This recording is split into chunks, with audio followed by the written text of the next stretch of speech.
ছেলে ধরা সন্দেহে মহিলাকে গণধোলাই, ভাইরাল হয়েছে সেই ভিডিও। গাজল থানার পুলিশ খবর পেয়েই ঘটনাস্থলে যায়। আহত ওই মহিলাকে উদ্ধার করে পুলিশ। প্রহৃত মহিলার বাড়ি হাওড়ায়। মালদার গাজলে বেড়াতে এসেছিলেন। ছেলে ধরা সন্দেহে তাকে মারধর করে গ্রামবাসীদের একাংশ, জানিয়েছে পুলিশ। ঘটনার তদন্তে গাজল থানার পুলিশ। প্রশাসনকে জানানো হয়েছে, ইমিডিয়েটলি আসছে এখন পুলিশ। ভিড় জমেছে শিবিরে, শুধু সিঁড়ির খোঁজ নেই। লুকিয়ে রেখেছো আয়না, কিছু প্রশ্ন তো উঠবেই। ভাববে কিছু নতুন, শুধু ভাবের অবকাশে। ঘুণ পোকারা ডাকছে সমস্বরে, তাদের বৃথা হাহুতাশে। ইচ্ছে, স্বপ্ন, পরিশ্রম, মেধা, যোগ্যতা, এই সমস্ত কিছু দিয়ে একটা সুন্দর কোলাজ বানানো যায়। বেহালা পশ্চিমের জেনজিরা কি এই কোলাজ বানাতে পারবে? কি ভাবছে? ভাতা দিয়ে চাকরি সাবস্টিটিউট হয় না। এই অনুদানে আমাদের যুব সমাজের কিছুই হয় না। এটা দিয়ে মানুষকে ভুল বোঝানো হচ্ছে। 1,500 টাকায় সংসার চলে না এখনকার বাজারে। 3,000 টাকা দিয়ে চাকরির ইন্টারভিউ ফর্মটা ফিল আপ করতে পারবে। 1500 টাকার পিছনে অনেকে তো ছুটছে, কিন্তু আসলে তো আমাদের চাকরিটা দরকার। চাকরি তো নেই, পুরো যুব সমাজটাকে পঙ্গু করে দেওয়ার ব্যবস্থা। অবশ্যই যুবরা উপকৃত হবে। ভাতা ভিক্ষা দিয়ে সরকার চাইছে কোনোভাবে টিকে থাকতে। রাজ্য সরকারের এই প্রকল্পটাকে অবশ্যই সাধুবাদ জানাচ্ছি। কেন্দ্রীয় শ্রমমন্ত্রী বলেছেন 18,000 চাকরির মেলা থেকে নাকি 2,22,00,000 নাকি চাকরি এখান থেকে নাকি হয়েছে গোটা ভারতবর্ষ জুড়ে। তোমার কি মনে হয়? কেন্দ্রীয় সরকার অনেক কিছুই বলে, কিন্তু সেই চাকরি আমরা এখনো অবধি চোখে দেখতে পাই না। मेला থেকে কারা চাকরি পেয়েছে কাউকে তো দেখতে পাচ্ছি না। কোথায় সেই জিনিসগুলো? बंगाल में जॉब है ही नहीं। 26,000 चाकरी चोरी हो गया, दूसरे स्टेट में जा रहे हैं जॉब के लिए। यहाँ का सरकार बोलती है कि घुंगनी बेचो। ভবিষ্যৎ অন্ধকার। অনেকেই বলে যে এখন নাকি স্কুল কলেজে পড়াশোনা হয় না, এটা কি সত্যি? না, এটা একদমই সত্যি না। স্কুলে টিচার নেই। বেহাল অবস্থা। সরকারি স্কুল কলেজ এই মুহূর্তে দাঁড়িয়ে বন্ধ হতে চলেছে। আমি যে কলেজে পড়েছি সেখানে এইরকম জিনিস কোনোদিন দেখিনি যে পড়াশোনা হয় না বা টিচাররা পড়ান না। তো আমার দিক থেকে একদমই ভুল জিনিসটা। বেহালার অবস্থা কি আগের থেকে বেটার হয়েছে নাকি আরো খারাপ হয়েছে? উল্টে আরো খারাপ হয়েছে। অনেক কিছু উন্নত হয়েছে, রাস্তাঘাট এখনো হচ্ছে অনেক কিছু উন্নত। আগের থেকে অনেকটা ইমপ্রুভ আছে। পুরো পশ্চিমবাংলাটাকে অরাজকতা, সিন্ডিকেট রাজ সব রকম দিক দিয়ে ভরিয়ে দিয়েছে। হিন্দু, মুসলিম, খ্রিস্টান ধর্মীয়করণ নাকি মানবতা ধর্ম? অবশ্যই মানবতা ধর্ম। ধর্মের আগে সবসময় মানুষ। হাল ধরতে হবে শক্ত হাতে, বাতাসকে অনুকূলে এনে পাল তুলতেই হবে। গতিতে সাওয়ার করে টার্গেট ফিক্স করতে হবে জেনজিকে। বেহালা পশ্চিমের পর আমরা শুনে নেব অন্য কোনো কেন্দ্রে জেনজি বলছে কি। আর আপনারা চোখ রাখুন এবিপি আনন্দে।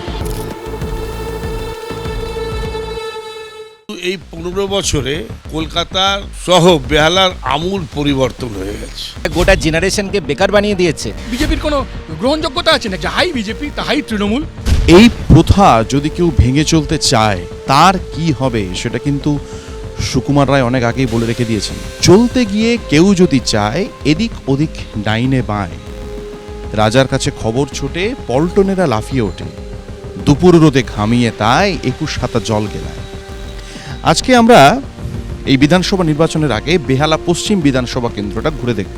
শুধু ডাইনে বাঁয়ে নয়, 10 দিকটাই ঘুরে দেখতে হবে, নজর দিতে হবে। নেতা নেত্রীদের জন্য থাকবে কিছু অপ্রিয় প্রশ্ন। চলো না দেরি করা যাক, কেন ঘুরে নিই।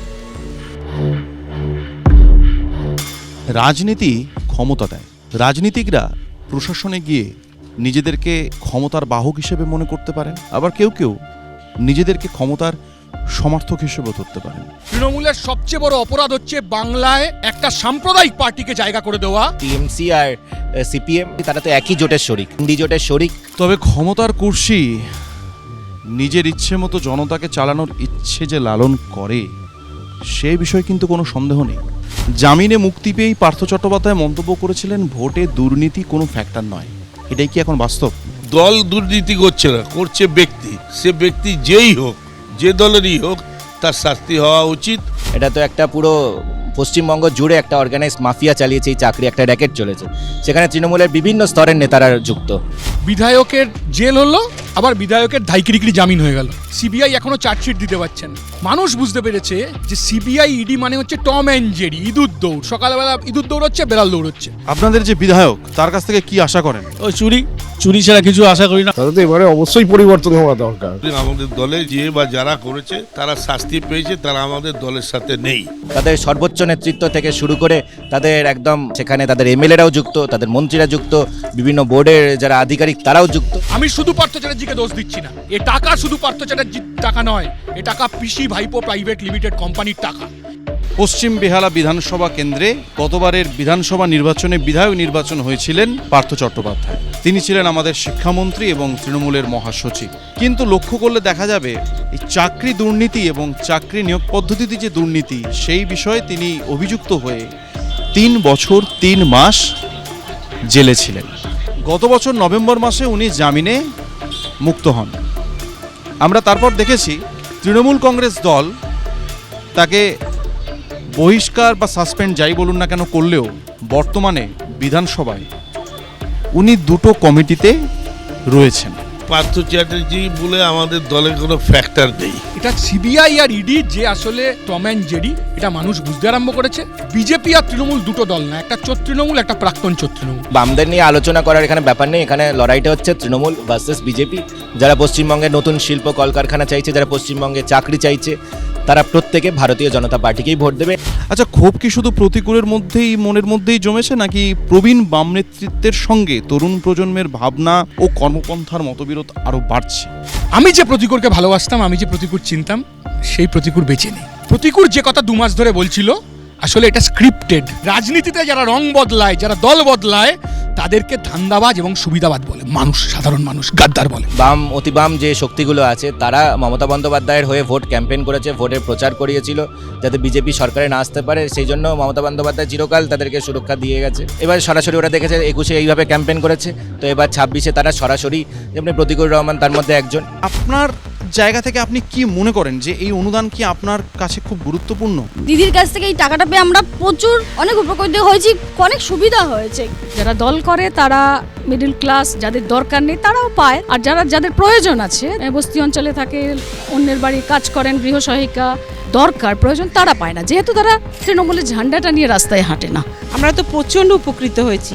আপনি এখানে বেহালায় থাকেন, এখানে নারী সুরক্ষার বিষয়ে আপনি কি বলবেন? আমাদের কখনো কোনো প্রবলেম হয়নি, কোনো অসুবিধা হয়নি, আমরা নির্দ্বিধায় আমরা এখান থেকে চলি। আমরা যখন তখন রাতে বেরোতে পারি, কোনো আমাদের অসুবিধা হয়নি কোনোদিন। গত 15 বছর ধরে প্রায় 6,688টা কোম্পানি পশ্চিমবঙ্গ ছেড়ে অন্য রাজ্যে চলে গেছে। সরকারি পরিসংখ্যান অনুযায়ী 55 লক্ষ পশ্চিমবঙ্গবাসী তারা আজকে পরিযায়ী হয়ে যেতে বাধ্য হয়েছে চাকরির জন্য। পশ্চিমবঙ্গের মুখ্যমন্ত্রী একটা মানুষ যে গরিব মানুষের কথা ভাবতে পেরেছে, এবং 100টা কর্মসূচি এই রাজ্য সরকারের চলে, যে কর্মসূচিগুলো সরাসরি মানুষ উপকৃত হয়। প্রতিদিন রুটি রুজি, কর্মসংস্থান, কাজ, চাকরি, এই সমস্ত ক্ষেত্রে বাংলা এবং দেশ, মানুষ পেছনের দিকে এগিয়ে যাচ্ছে। আমাদের আগে যে বেহালা ছিল তার থেকে অনেক উন্নয়ন হয়েছে। আমিও বার্ধক্য ভাতা পাই এবং এখানকার রাস্তাঘাট অনেকটাই উন্নত। সব কিছু অ্যাভেল করতে পারছি। আগে বিগত সরকার তো কিছুই করেনি, বর্তমান সরকার অনেক কিছু করেছে। আমার মুখ্যমন্ত্রীকে আমি ধন্যবাদ দেব। যে বেহালায় বোমের আওয়াজ না শুনলে ঘুম হতো না, আজকে কোনো পটকার আওয়াজ পাবেন না। লোকে ঘর বাড়ি করলে টাকা দিতে বাধ্য থাকতো। এখানে কোনো জায়গায় কেউ বলতে পারবে না কারো কাছ থেকে কেউ টাকা তোলে। ওরা 2021 সালের ভোট করেছে সিএএনআরসি কে সামনে রেখে, ওরা 2026 সালের ভোট করছে এসআইআর কে সামনে রেখে। আমরা বলছি কাজ, চাকরি, দুর্নীতি, কর্মসংস্থান, রুটি রুজি, কাজের ব্যবস্থা করতে হবে। একটাই পথ, সেটা হচ্ছে বাম পথ, বিকল্প আর অন্য কোনো পথ। পশ্চিম বেহালার মানুষরা কি বলছে, উপলব্ধি আর প্রাপ্তি, তা তো ভবিষ্যৎ মেলাবে। আপনারা দেখতে থাকুন তারকার চোখে তারকা কেন্দ্র, আর চোখ রাখুন এবিপি আনন্দে। এবিপি আনন্দ, এগিয়ে থাকে, এগিয়ে রাখে।